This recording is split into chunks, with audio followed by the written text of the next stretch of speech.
এই যে এই মানুষটাকে দেখতেছো, এই মানুষটার কাছে আমি সবসময় স্পেশাল। আমার প্রত্যেকটা জিনিস এই মানুষটা খুব সুন্দর করে মনে রাখে। আমার কোন জিনিসটা ভাল লাগবে, আমার কোন জিনিসটা খারাপ লাগবে, এগুলো খুব সুন্দর করে মনে রাখে সে। জীবনে ভালোবাসার চেয়ে একজন বোঝার মানুষ খুব দরকার, যে তোমাকে সব বিষয়ে বুঝবে, কোনটাতে তোমার রাগ হয়, কোনটাতে তোমার মন খারাপ হয়, আর কোনটা তোমার ভালো লাগে, সবকিছু সে সুন্দর করে বুঝবে। তোমার মন খারাপ যদি তোমার প্রিয় মানুষকে বলেই বোঝাতে হয়, তাহলে সে আবার তোমার কিসের প্রিয় মানুষ?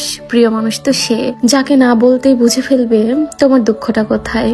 এই যে দেখতেছো আমার বার্থডে প্রোগ্রাম, এই বার্থডে প্রোগ্রামের প্রত্যেকটা জিনিস হচ্ছে শিফাতের পছন্দ মতো, আর শিফাত জানে আমার কোনটা পছন্দ। এই যে পিছনে যে ব্যাকগ্রাউন্ড থিমটা দেখতেছো, এটা হচ্ছে শিফাতের পছন্দের। এই যে কেকটা দেখতেছো, এটাও শিফাতের পছন্দের। এই যে রেস্টুরেন্টটা দেখতেছো, এটাও শিফাতের পছন্দের। এই যে আমার পরা শাড়িটা দেখতেছো, কানের দুলটা দেখতেছো, সবকিছুই শিফাতের পছন্দের। আজকে বার্থডেটা আমার হলেও শিফাতের